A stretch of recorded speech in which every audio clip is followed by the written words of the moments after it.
Hello everybody, it's Jim here today, and if you click this video, you might be interested in the Fender Jazzmaster. And that's exactly what we're going to be talking about today, one of these guys.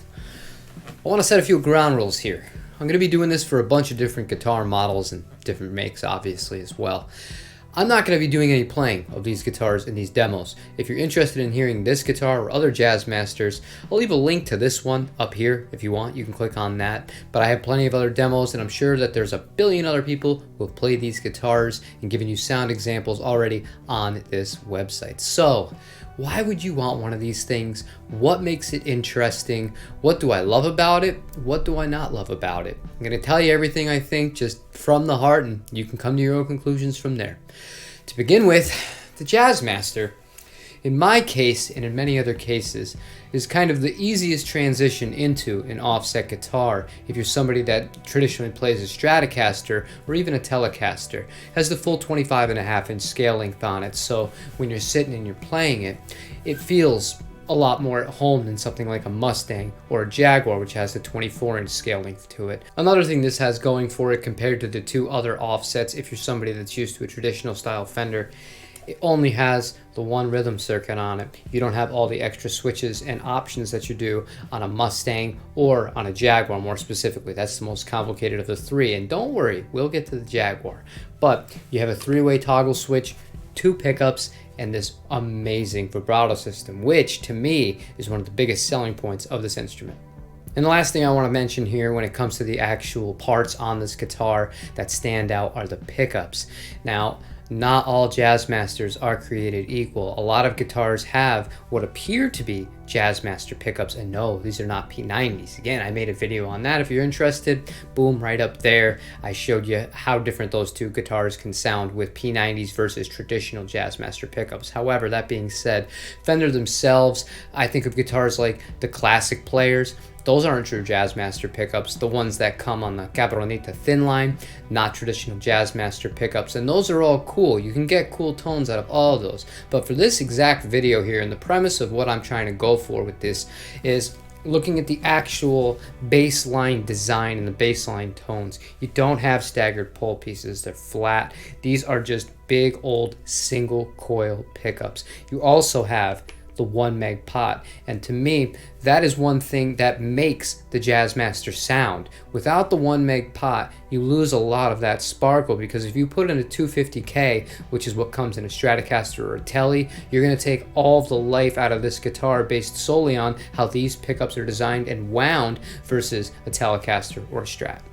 And one thing that's really hard to convey in a YouTube video or anything where you don't have the guitar in your hands is, how does it feel? How does it feel sitting, resting on your lap? To me, it does just feel like a bigger Strat in many ways. Because of the scale length and because it has the tummy cut on it, it feels much like my JV Stratocaster in that sense. However, you're going to notice, obviously, because of the bigger body here, there's a little more heft to it when it's sitting on your leg and you're playing. When you're standing up, these aren't the most heavy of the offsets. Typically, that's going to be the Jaguars. Those are going to be the heaviest, which makes sense because it has the most kind of chrome and extra pieces on it.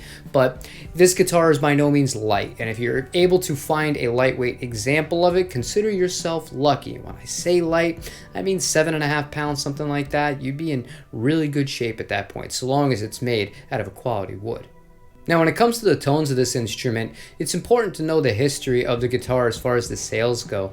This guitar flopped really bad when it was first released because it was trying to fill a need that simply wasn't there from jazz musicians of that era. It was picked up, obviously, for a lot of surf and that kind of music, but there's other things that this guitar can do, and it can do really, really well, in my humble opinion.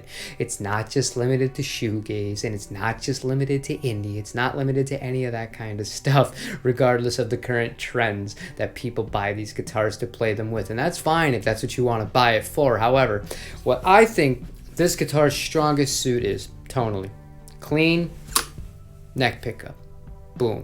It is the most clear yet full sounding of all the Fender pickups, in my opinion. I love it. It doesn't have necessarily that bite and that aggressiveness that a Stratocaster is going to have when you think of people like Stevie Ray Vaughan really getting chunky and chewy with it. This guitar definitely handles dirt and fuzz well, which is another thing that people love to throw on with Fender Jazzmasters. But there's a clarity that comes with this design of this pickup, and again, the 1 meg pots, that's just, it's hard to beat. And for me, the neck is just where it is at clean. So you're somebody that wants to play and kind of not have a ton of other instruments surrounding you as far as in the context of a band or a mix. You want to ride the neck pickup a little bit. You're going to just stand out. It's going to make everything sound so big and soulful, and I love that about it. And the final thing I want to talk about today is I've owned this guitar for over a decade, so I know it inside and out. There are things I love, and there are some things that I don't love nearly as much. The vibrato on both this and the Jaguar is my all-time favorite vibrato of any guitar, of any make. Doesn't matter what it is, there is nothing that feels as good as one of these guys when it's dialed in correctly. You get such a fluid motion. It's just to die for. I love the neck pickup, as I stated when we were in the tone section. I think it's by far tonally my favorite portion of this guitar. The neck itself is going to vary, but as far as how it feels distance-wise on its Jazzmaster, because of the scaling, that's going to be uniform. It feels very at home. And as somebody who played a Stratocaster for the primary guitar for the majority of my life, switching to a Jazzmaster as my first kind of offset guitar, it wasn't that big of an adjustment, quite frankly. Now, onto the things that I don't necessarily love about this guitar.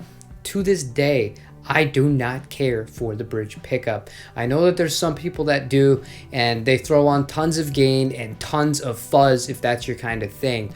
But to me, you're covering up the actual tones of the guitar itself, the more gain or the more fuzz or the more effects that you put onto it, obviously, because yeah, those are the things that are going to be prominent to the sound that you're kind of achieving and going for.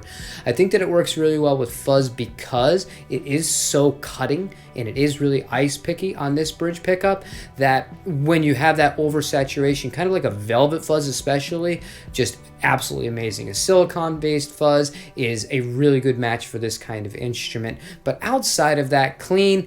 People rave about these for surf, and I used it for surf for a few years, playing in bands in Southern California.